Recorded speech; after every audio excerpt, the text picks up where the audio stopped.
नमस्कार दोस्तों, अपनी सोमनाथ यात्रा में द्वादश ज्योतिर्लिंग के दर्शनों की श्रृंखला में हम सोमनाथ पहुंचे थे और आपको हम राम मंदिर लेकर गए थे। राम मंदिर का बचा शेष भाग आपको मैं इस अपनी वीडियो में दिखा रही हूं। लेकिन हाँ, छोटे छोटे प्रश्न हैं हमारे दिमाग में, वो जो आपके दिमाग में भी होंगे, तो उनको भी साथ ही साथ उनका भी समाधान करते हुए चलते हैं। ये हम लोगों ने वहाँ पर जो बताया था मैंने पहले भाग में कि यहाँ श्री राम राम राम का लेखन किया और राम राम लेखन के बाद हम आगे गीता मंदिर की ओर गए। लेकिन पहले यहाँ पर हमने अपना ये पूरा राम राम लेखन पूरा किया। माना जाता है कि भगवान का लिखा है वो तो मैं आपको पहले ही बता चुकी हूँ। प्रस्थान किया था, इसीलिए इस तीर्थ स्थान का नाम गोलोक धाम तीर्थ पड़ा। हिरण्यसरिता नदी के तट पर यह श्री कृष्ण निज धाम प्रस्थान तीर्थ विराजमान है। श्री प्रभास क्षेत्र के इसी स्थल से भगवान श्री कृष्ण की दिव्य निज धाम प्रस्थान की लीला का उद्भूत वर्णन महाभारत में श्रीमद् भागवत विष्णु पुराण में मिलता है। कहा जाता है भगवान श्री कृष्ण ने ईसा पूर्व 3102 चैत्र मास शुक्ल प्रतिपदा के दिन शुक्रवार अंग्रेजी दिनांक के अनुसार 18 फरवरी और मध्याह्न दोपहर के समय 2:29 पर हिरण्य नदी के इस पवित्र तट पर से योगधार द्वारा निज धाम को प्रस्थान किया था। यह तीर्थ गोलोक धाम तीर्थ के नाम से लोकप्रिय है। हिरण्य के शांत और पावन तट पर स्थित यह तीर्थ भक्तजनों के मन को अनायास ही मोह लेता है।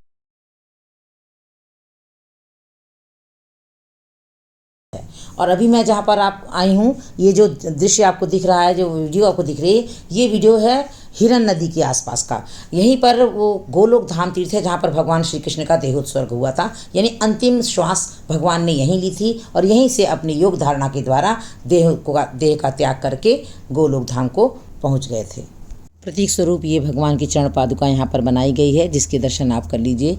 ओम नमो भगवते वासुदेवाय, जैसा कि यहाँ सब कहते हैं, आप लगातार ये बोला करिए कि ओम नमो भगवते वासुदेवाय।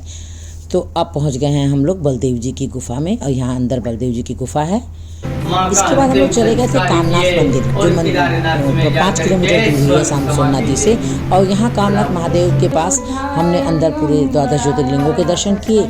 अब आप यहाँ तक आए ही हैं तो आगे चल करके हिंगलाज माता का मंदिर, पांडव गुफा, सूर्य मंदिर, इन सब के दर्शन भी जरूर करिएगा। बहुत आत्मिक आनंद की, आध्यात्मिक आनंद की आपको अनुभूति होगी। अंदर मंदिर का परिसर बहुत ही खूबसूरत और बहुत ही प्यारा सा था।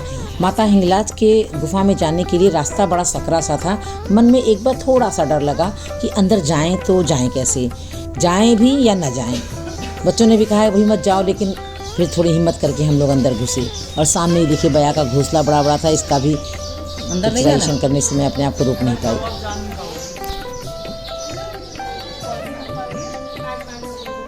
चलो चलते हैं। अंत में थोड़ी हिम्मत करके जाने का निर्णय ले लिया। रास्ता वास्तव में बहुत सकरा था, थोड़ा सा डर भी लग रहा था, लेकिन जो वहाँ पर महिला बैठी हुई थी उन्होंने हिम्मत दिखाई और मेरा मोबाइल लेकर के कहा आइए आप अंदर, मैं आपका वीडियो ले लूँगी। और हम लोग मैं ये लोग स्मरण कर नहीं पाई और अंदर माता के मंदिर की ओर चल दी।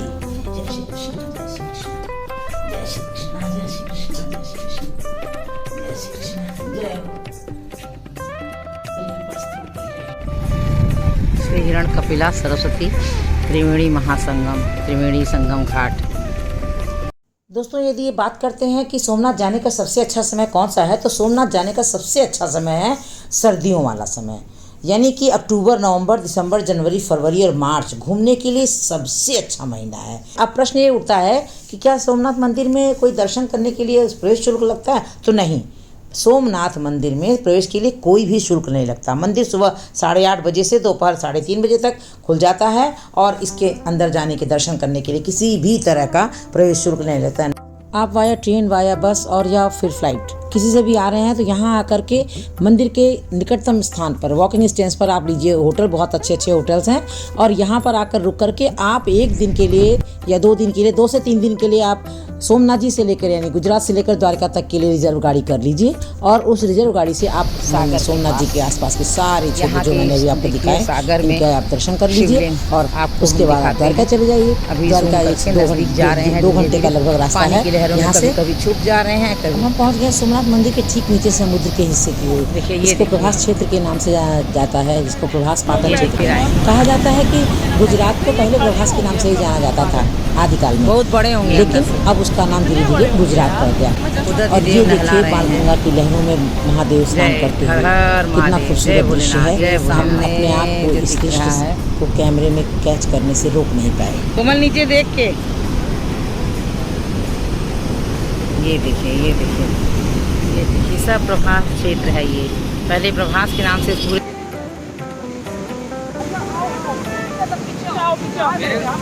वो शिवलिंग को दर्शन करने गया था, लेकिन मेरे को मालूम नहीं था फूट पाएगा, इतना फूट है मेरे को।